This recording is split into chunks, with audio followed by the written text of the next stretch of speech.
Alright, Shalom. Before I start, I'm going to give all praises to Yahweh, Ba'ashem, Yahushai, Ba'ashem, Rakakodash. Give honors to the elders and apostles, great millstone, peace, blessings, and salutations to all elect Akim wa Akwath, learning and teaching in truth and sincerity. Another video through the Spirit, modern day madness and prophecies. Alright, your brother Malak from GMS Detroit. Just got this collection of videos. We're going to be getting right into it and right out of it before we lose our goddamn sanity.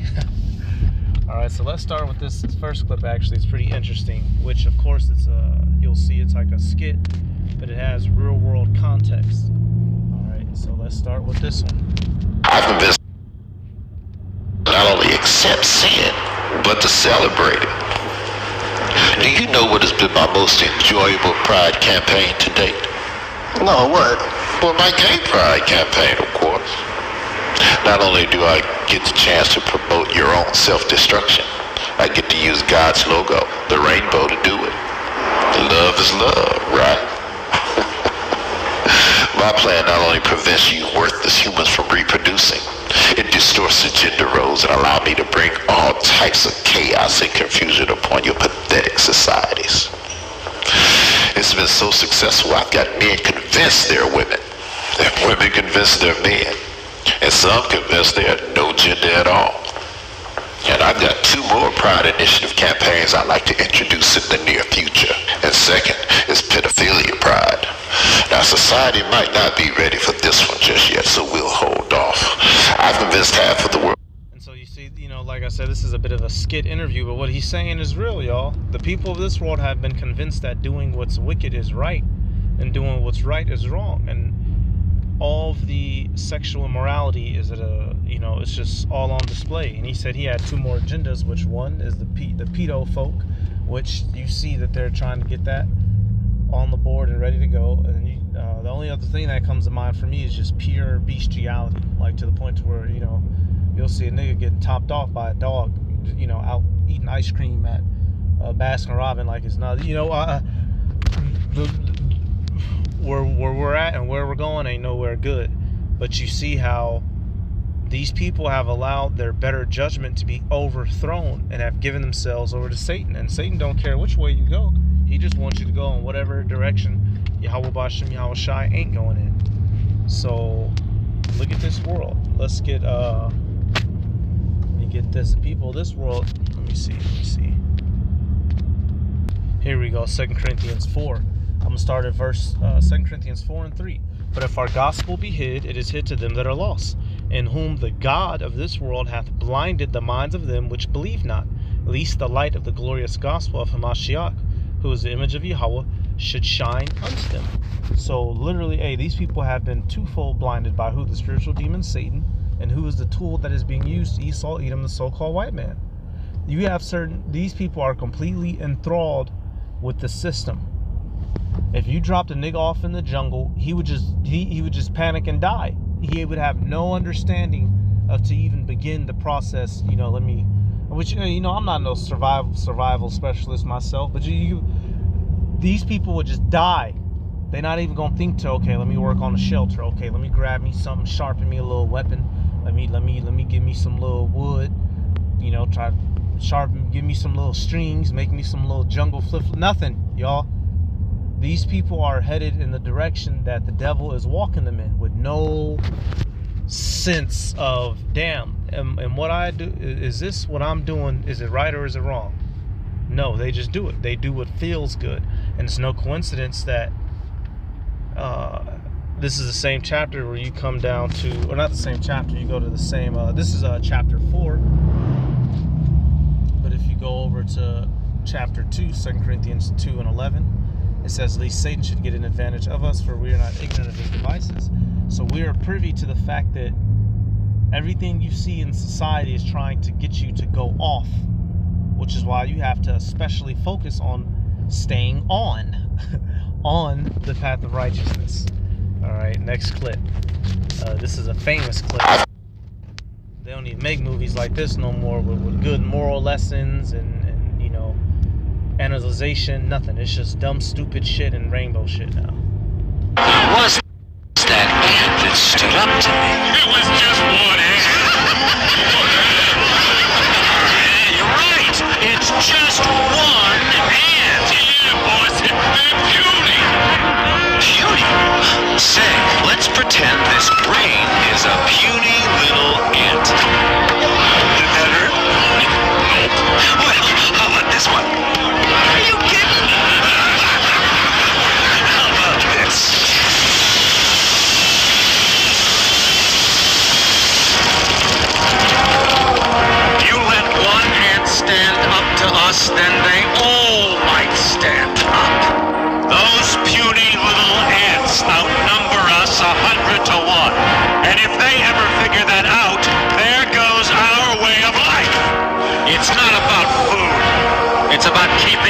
stands in line. Who was that? And right here, y'all, who do you think has this mentality? The elites. And this is a good microcosm of society in a whole. All right, and when I went to the comments, I'll put that on the side for a second, but this shows you how these elite move, y'all. This ain't, like he said, this ain't nothing to do with money. This ain't nothing to do with Republican or Democrat, food, clothes. This is Esau Edom, the so-called white man who hates our guts, wants us removed and in complete in complete submission. He wants to dominate us. And if that means he has to put all of hell on the entire earth for us to stay down, then he's willing to do so. And this is how they operate. So what have they given the people? Media, entertainment, food, causing disease, all these distractions to keep, our people, our attention divided from the Heavenly Father and divided amongst ourselves. Why? So he can have the control. All right. This devil wants control, and he's using every means necessary to establish it. And we're seeing that he's about to go forth with what? His MOTB. That's what this ultimately all cooks up to. Is MOTB. The ultimate form of control. Matter of fact, we'll come back to we'll go to Psalms. One just came to mind. Is it 10? Yep. Psalms 10 and 1. It says, "Why standest thou afar off, O Lord? Why hidest thou thyself in times of trouble?" So this is something that we feel. Here it is, we're getting oppressed.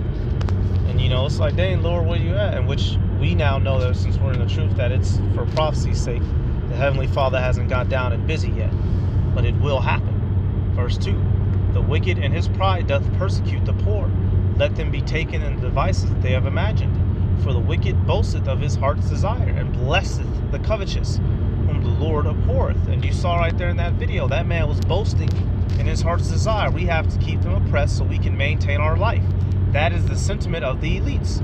We got to destroy these Israelites. These motherfuckers took the birthright from us. Well, goddamn it, we're going to have them in the football league. We're going to have them in the NBA, MMA, boxing. We're going to have the women in the strip clubs, child support, houses broken, children illiterate, pistols in their hands, and cocaine in their nose.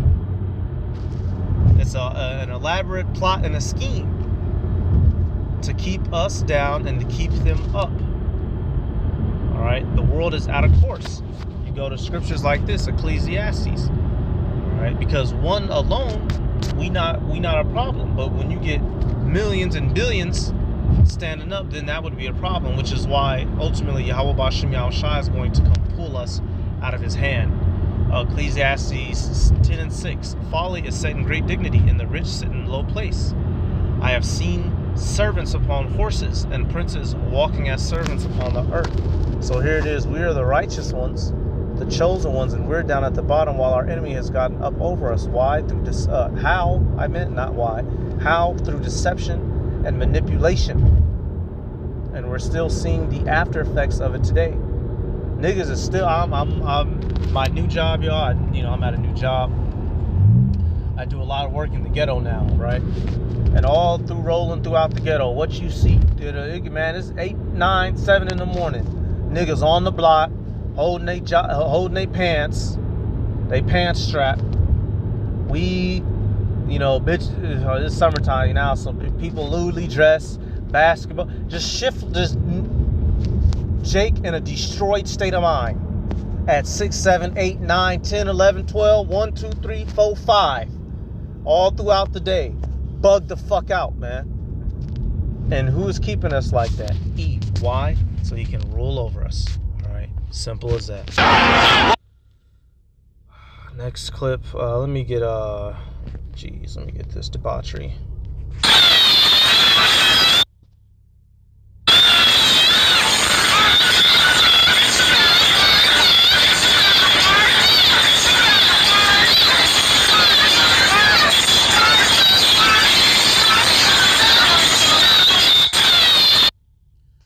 Creature on top of the thing dancing is the daughter, and the other creature holding it is the mother with a smirk on her face. And you see the caption, "I love when my mama come outside with me." So she's basically saying, what I love when my mother accompanies me in public, and we both commit whoredoms and display the personality traits and mannerisms of harlots and whores, because it's fun to us. That's the translation. All right, that's the Malak friendly translation, because I could use some other words, but that's the friendly version. All right. There's a reason why we don't, man, boy, you don't stand it.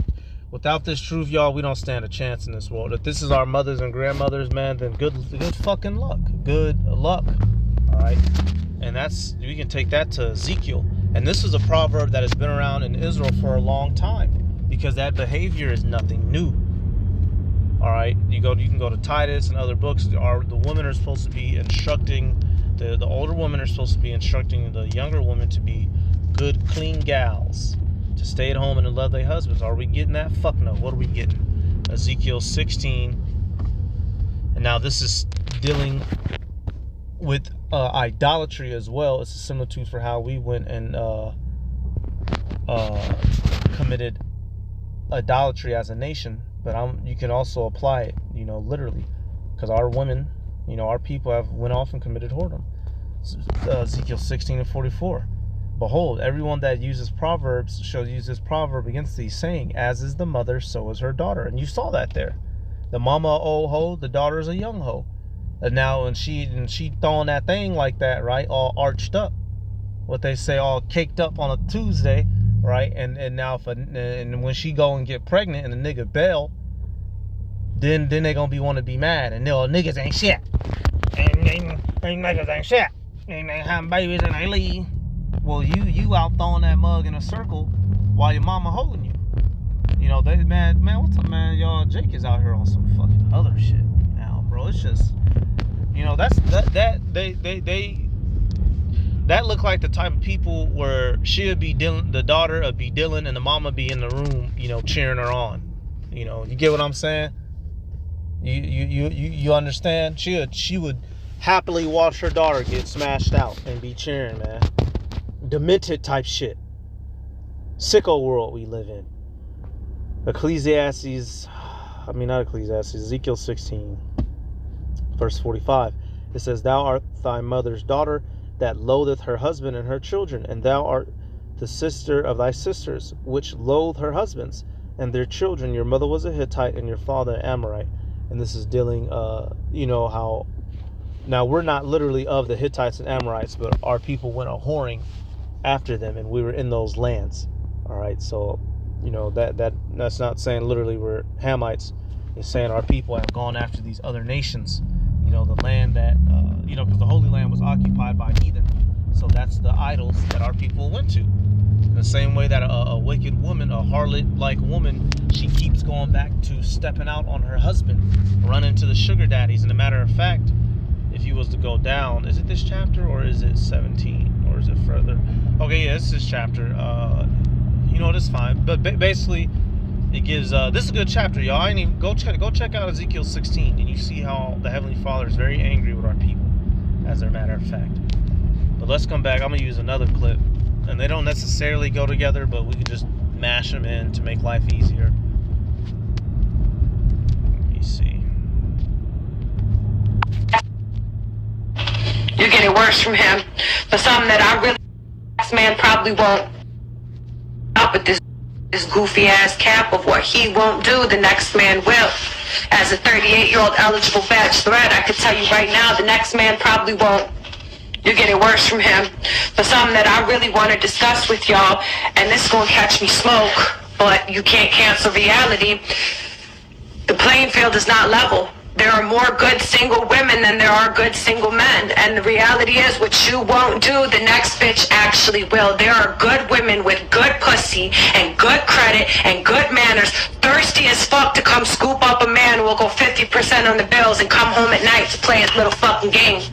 You feel me? You're so worried about aesthetics and keeping up with the Joneses and what so-and-so did on fucking Instagram. You feel like your man ain't putting on for you. Let me tell you something. A good man is a man who comes home every night. It's a man who listens and communicates to you. It's a man who doesn't cheat. It's a man who pays bills and shows up for the children and fixes things where he can. That's a damn good fucking man. And the same way that you want to be loved, he wants to be be loved too. Everybody is a fucking prize, not just you. Stop expecting these men to jump through fucking hoops to earn your love, but you're asking for a love that you can't even fucking reciprocate. You gotta be willing to give what you wanna fucking get in order for that shit to fucking last. So if you got a good man, start pouring into him and stop dangling greener pastures in front of his face, because if you had it like that, you'd have it like that. You feel up with this goofy ass. She was on point till she said the cheating thing. A man can have multiple wives. We know this, but right there, I'm just teaming that up with the, the other video, if you will. This whole, so-called relationship situation here, especially and specifically in the West, because it's just gone bonkers here. I mean, don't get me wrong. You got hoes in London and Africa and, Constantinople as well. But over here in the West, it's just a complete shit show. At this point, man, just piss up next to a wall and call it a day. But you see, she's listing off the things that the argument of the modern women, why they don't want to settle down or why they believe they can't get a good man. And for the most part, it'd be a bunch of malarkey. So, y'all, it's about to get real serious real soon. Let me see. And women are going to wish that they had clung on to that man while they could have. So let's go to Isaiah, because that good man truly is who? A man of the Lord, an elect, in which real soon the men that were considered lame and square are going to be the men that are the difference between life and death. But it's going to be too late. Isaiah 32:2. And a man shall be as an hiding place from the wind, a covert from the tempest, as rivers of water, and a dry place as the shadow of a great rock in a weary land. So that good man is going to be the defense from all the death and destruction out here. But since women have been brainwashed by society to only seek that 8'9" bad boy who's a billionaire, but he doesn't cheat, but he gets hoes, but he's a homebody, but he's the man of the party, he's the life of the party, just completely contradictory. 50 Shades of Grey, nigga. This imaginary man that all these women are looking for. Ain't none of them found him because the nigga don't exist. You got bitches with NFL players and athletes and entertainers, and she not have, because they're all looking for the qualities that don't exist on and nobody. They're looking for this imaginary satanic character. Anyways, when the destruction comes, these women aren't going to have any guidance or protection because they're not looking for it. They're not looking for it. They're looking for Satan. That's what they're looking for. That's what they're going to get. Isaiah 32:9. Rise up, ye women that are at ease. Hear my voice, ye careless daughters. Give ear unto my speech. Many days and years shall ye be troubled, ye careless women. For the vintage shall fail, the gathering shall not come. All right. So when doom and gloom is outside, like she said, keeping up with the Joneses ain't going to mean nothing. Instagram ain't going to mean nothing. It's only going to be life and death. Which side is you about to get pushed over to? And women are going to realize that the majority of them made faulty decisions in choosing spouses. All right. Or a husband, I should say. So, don't nobody want the good guy. Good guys are born, right? Well, the good guys are going to make it. So, hey. This is an interesting clip. This is pretty short, but it's cool.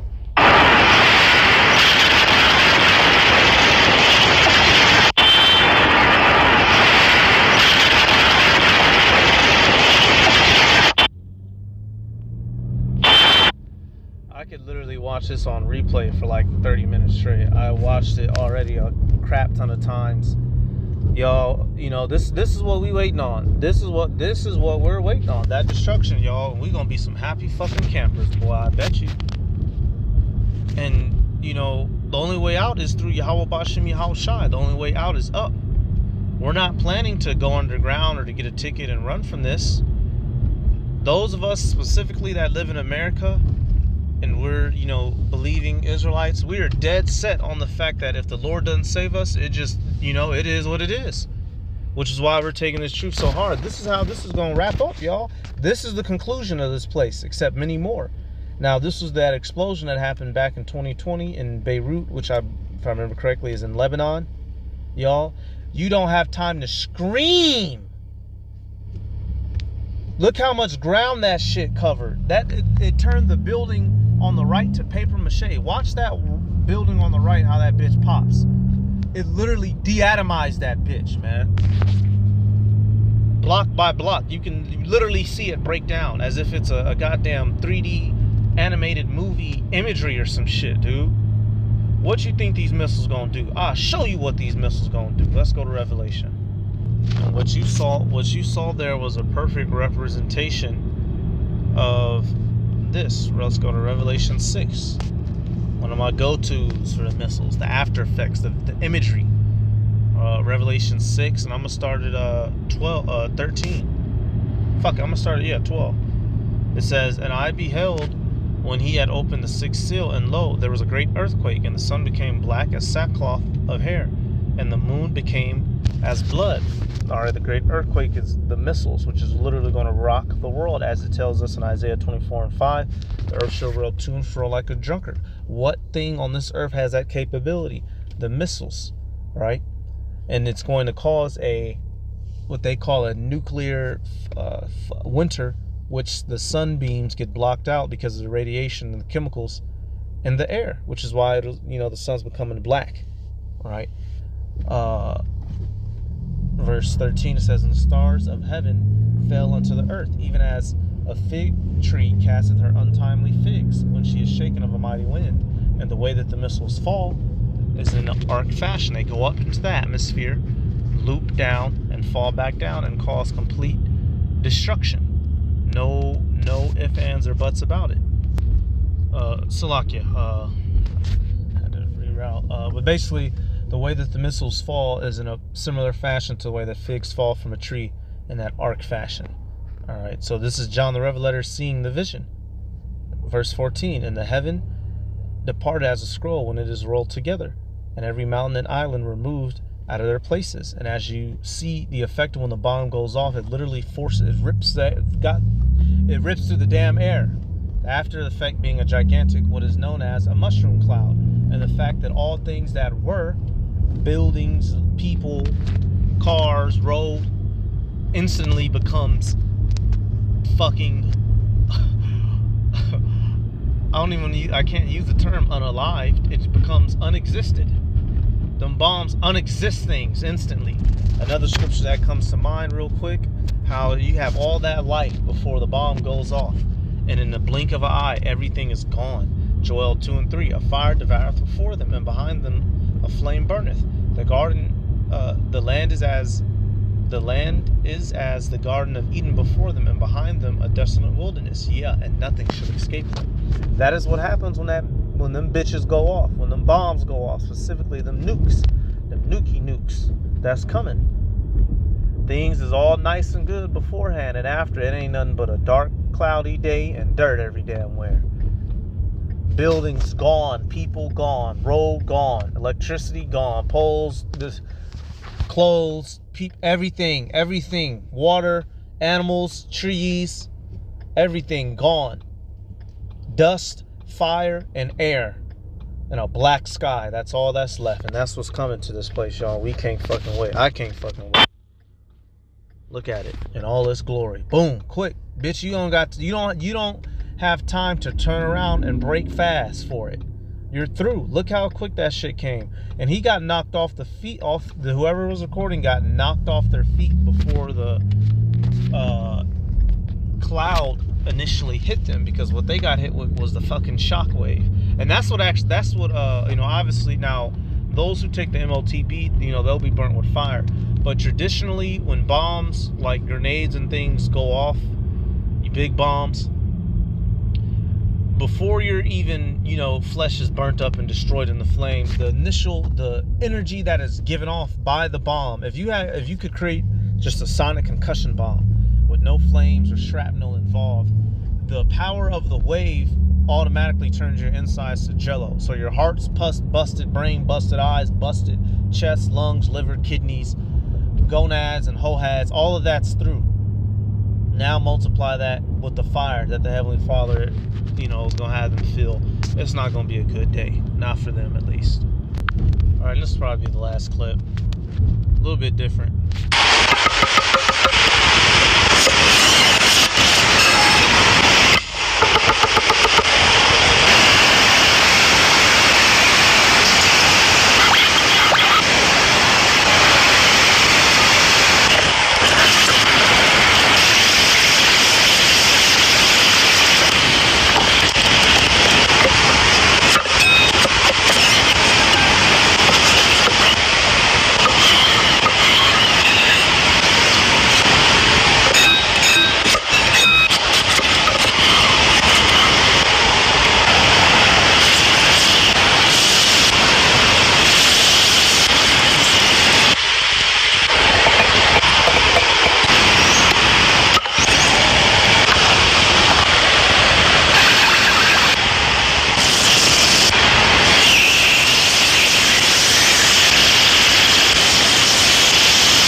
basically, I'm trying to think of the words. Look, I watched this earlier while I was at work and watching the videos. You know, so peaceful in and of itself. And fuck the Edomite. You know, we're gonna kill that bitch and put him in slavery. But right here, y'all see. Well, this is the type of living we're striving to get back to. All right. These cities, this technology, this man's world, this rush this, rush that, stress this, stress that, bill here, bill there, baby mama drama, niggas ain't shit, schools, Pride Month, all the fucking headache of all this world. Man, this place was called Eden, y'all. Peace, paradise, literally. And the word paradise, matter of fact, because the apostle had mentioned it, the word paradise is a Hebrew word, man. Paradise, nigga. That's what we trying to get back to. All right. Let me see. Wow. Yep. So this is paradise. I grabbed it from Revelation 2:7. It said mentions the word paradise, and you go here. So this is the Greek version, G3857 paradisos. Click on the origin. It says it's from Oriental, Paradis. Matter of fact, okay, let's type in H6508. So let's do this. H6508, because it's a Hebrew word. Okay, garden. Yep. It looks like it says in the letter. Let me see. King's Forest. So it looks like it's synonymous with, let me see which word is used here, because I could guess it for that other one. Let me see. So like, we doing some on the road, we doing some on the go study time. Let's see. Forest. Yep, it was that word forest. That's what I thought. So let me type it back in. H6508. So you see it. I'm assuming it's the word garden there in Ecclesiastes 2:5. Let's double check that one, and then we'll look back at the word finally. Paradise, the origin of paradise. The earth is supposed to be a big forest. Eden, damn it.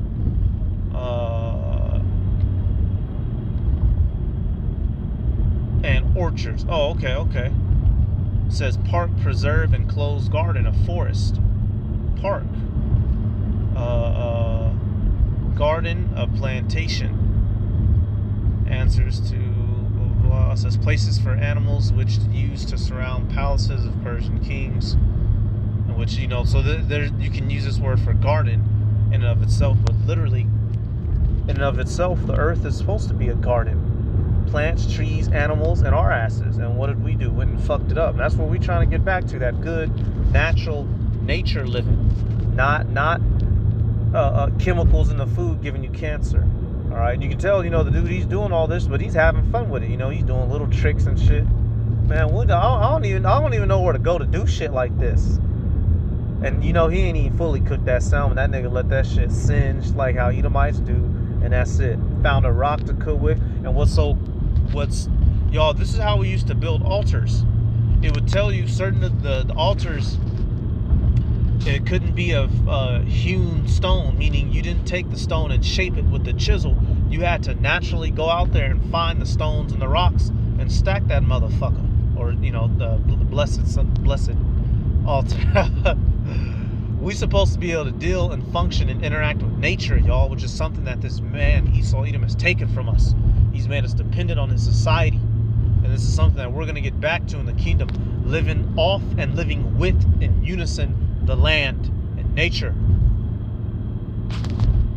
The mugs look good, but then he don't even fully cook them. All right, so let's go here, y'all. I can't wait.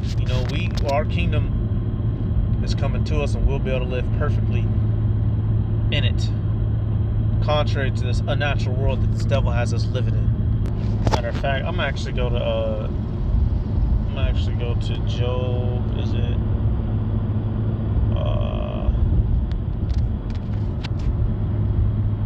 Yeah, 12 and you know what? No.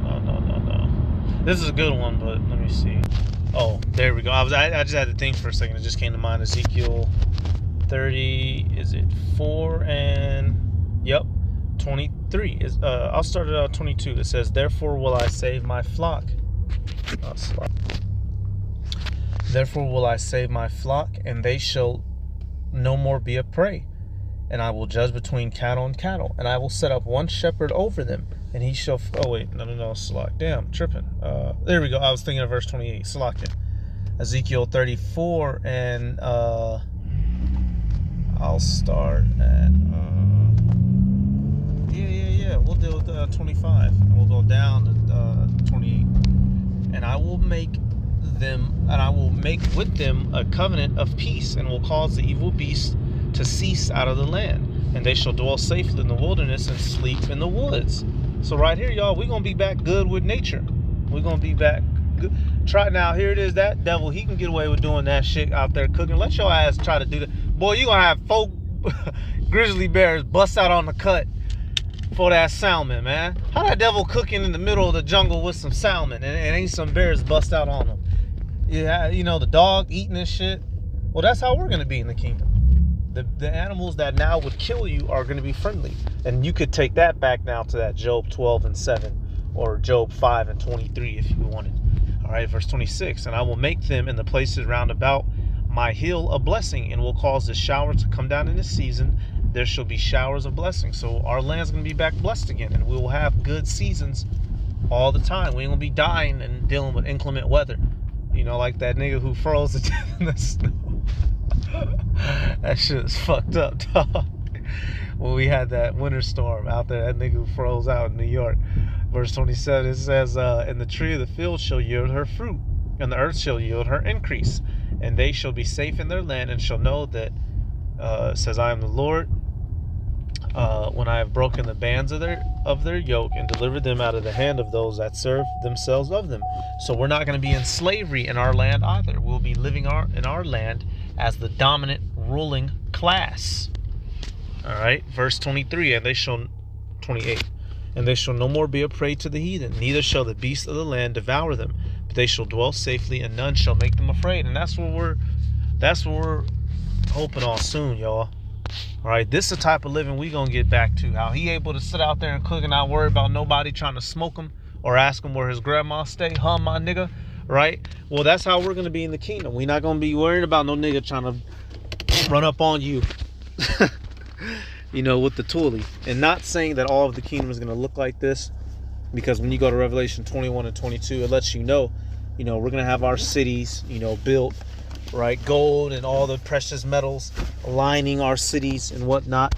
But you best believe we're gonna be out there enjoying the nature. All right, that's why you got the High Holy Day, the Feast of Tabernacles, and we would sleep out in the tent. All right, to remind us of when we made that journey coming out of Egypt. So real soon, y'all, we almost out of this stressful mess. All right, so with that, I'm gonna give all praises to Yahweh Bashem Yahushai, Bashem Rakakarash, the waters to the elders and apostles of Millstone, peace, blessings, salutations to all like Akim Watim, learning, teaching truth, sincerity, Shalom.